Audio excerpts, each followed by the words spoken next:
Hey, what's up everybody? Welcome back to the channel. In this episode, we are refinishing this old vintage buffet that I found at a local auction. I paid about $150 in total for all the fees. It's solid wood, it's a beautiful piece. I always wanted to refinish one of these. So this is the full process video and I hope you enjoy it. I typically don't spend this much on one piece, but this thing was huge and I really wanted to do a makeover project, mostly for you guys to watch. But it was in really good condition. There were a few things missing, but we take care of everything throughout this video. Okay, let's get started. The first thing I always do is remove the old hardware. I also remove the doors just so it would be easier to paint them. After that, I use a damp rag with some degreasing product and just wipe the entire piece clean. The reason you want to clean it before you start sanding, because if you sand the grease into your wood and you apply paint after, your paint may not adhere as well, and you really want your paint adhering as best as possible. I'm removing this back piece so I can strip, sand, and stain it easier for later, so I'll just take that off now.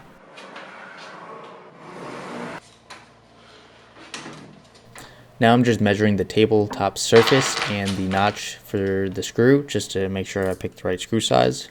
The issue is that the top is actually loose because the screw must have fallen out. So now I'm just applying some wood glue and adding new screws to keep the tabletop surface down and sturdy.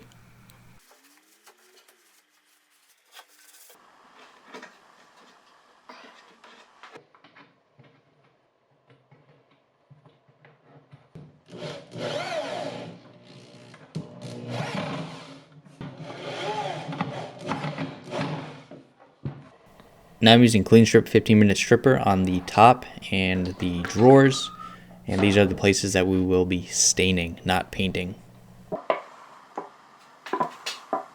You can just sand the old finish off solid wood, which works fine, but I just like using stripper because I find it's just an easier process, less hard work. Stripper is really easy to use. You just take it, pour a nice amount on, and rub it on with a clean rag, or you can use a brush. But make sure you're using it in a well-ventilated area, and I use a respirator with my garage door open, so it can be pretty strong sometimes. And after waiting 15 minutes, you'll start to see that it bubbles up. I use a metal scraper, and a lot of people say it could damage, but if you just take your time, I find it works better than a plastic one. So you just simply scrape it back and forth and put it in a pile and throw it in a bucket.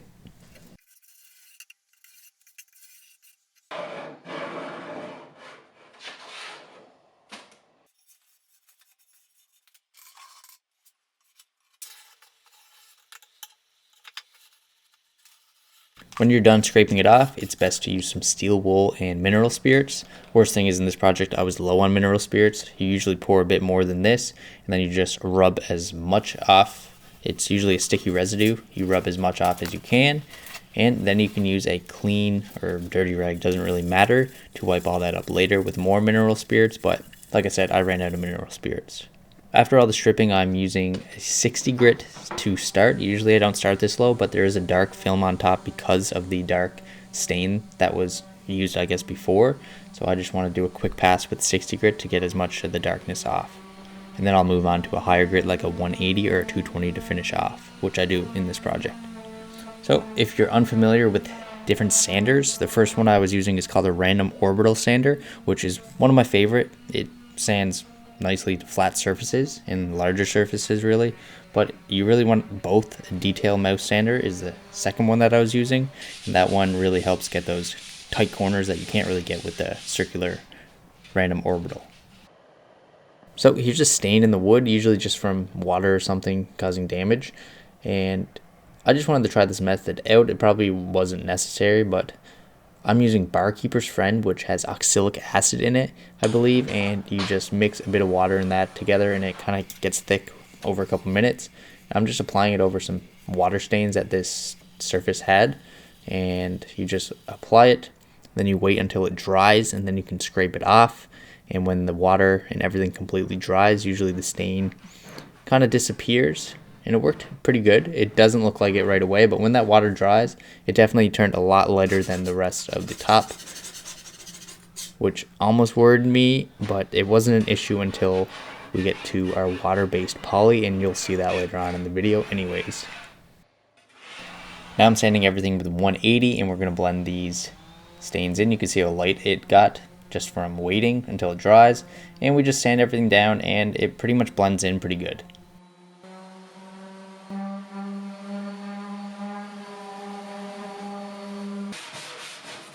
Even though I'm painting the sides and the rest, we like to sand it down with 180 still, just so the paint is super smooth when we apply it.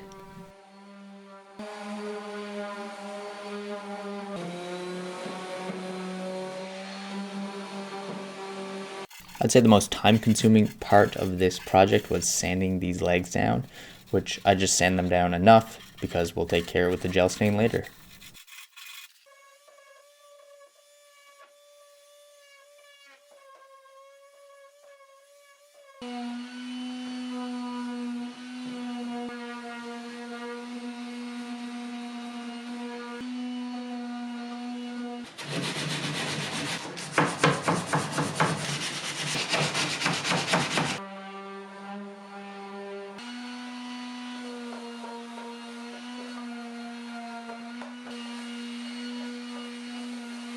Finally, after sanding everything, I like to take a damp rag and just wipe up as much dust as I can, and when that dries and more dust settles, I just use a tack cloth and clean the rest up. I'm going to tape the top and certain parts of the legs just so we don't get any paint on them.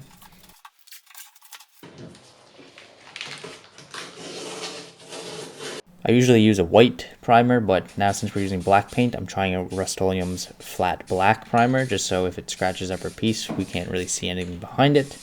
And we just apply this. I'm using a primer because I find using an oil-based spray primer like Rust-Oleum's really helps your paint adhere better to the overall surface. So now when I apply my black paint over the black primer, the Rust-Oleum spray primer will help keep the paint on a lot better. Is it required? Not necessarily, but do I recommend it? 100%.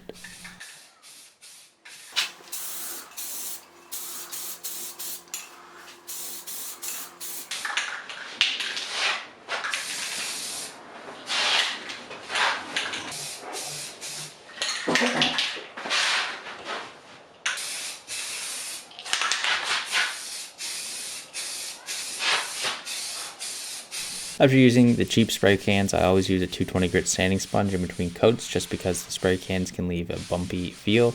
So you want to sand that out before you start applying your paint. I'm using this small Wooster brush again, and I'm using Fusion Mineral Paint again. I'm using Coal Black this time, and we just take it, dip it in the brush. It's best that your brush is damp before you start applying it, and then you can just glide it on nice and easy.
After the first coat dries, I apply a second coat, but we don't need to watch the full process. It's the exact same steps as the first coat. Now we can remove the tape and paper, whatever we're using to protect the top, like a paper airplane if you want, and then we can get ready to stain the top and the legs and the drawers.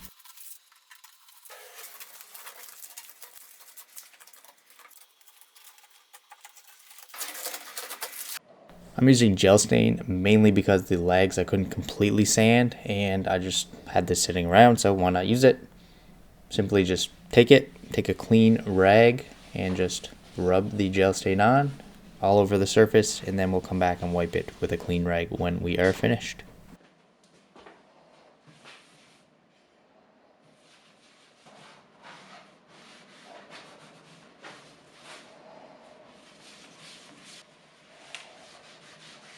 Don't forget to come back and wipe the excess stain, because if you don't, it'll just stay tacky for a long time. And here's what it looks like after wiping it, and it's still wet. I didn't want to paint this middle piece black because I just thought it would look weird, so I stained it as well. I was a little worried that the gel stain wouldn't hide the sanding marks and the non-sanded parts on the legs, but I was pretty happy with the results. So when I sanded it with the gel stain and wiped it off, you couldn't even tell that I didn't sand everything down completely, which is the reason why I chose the gel stain in the first place. Here's just a little side by side of before and after applying the gel stain to the leg.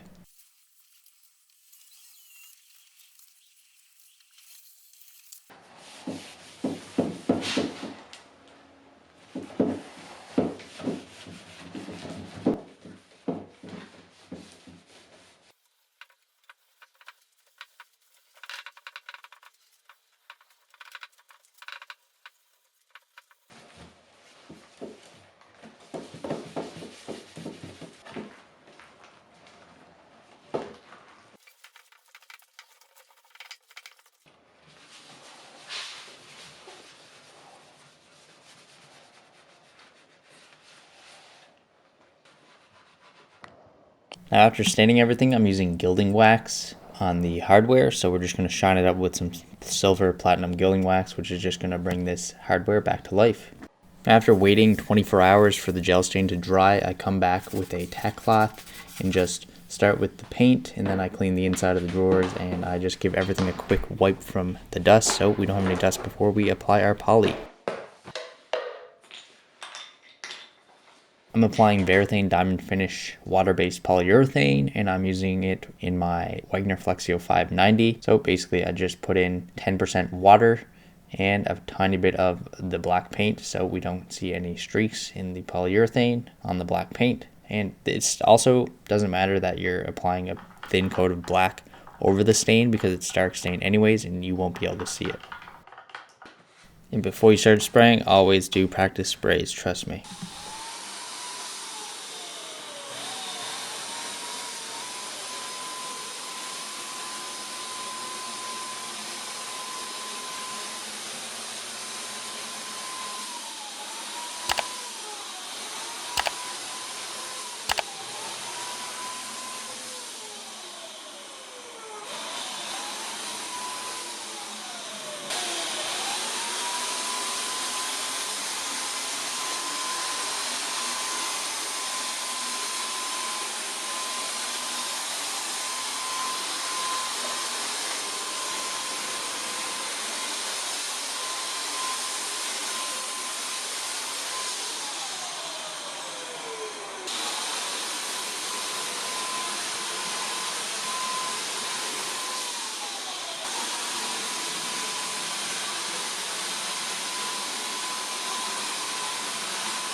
So this is where the stains kind of scared me again later, but all I did was take some more gel stain after the first coat of water-based poly and just rub in the gel stain to match the color of the stain.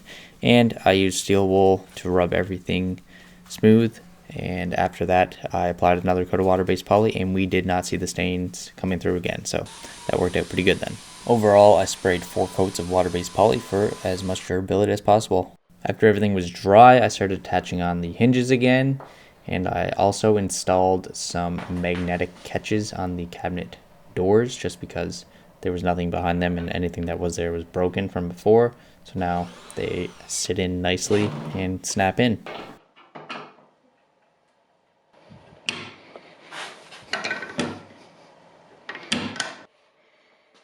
So let's take one last look at this vintage wooden buffet before we did anything. Look at the stains on top. It wasn't in the worst condition, but it needed some love, that's for sure.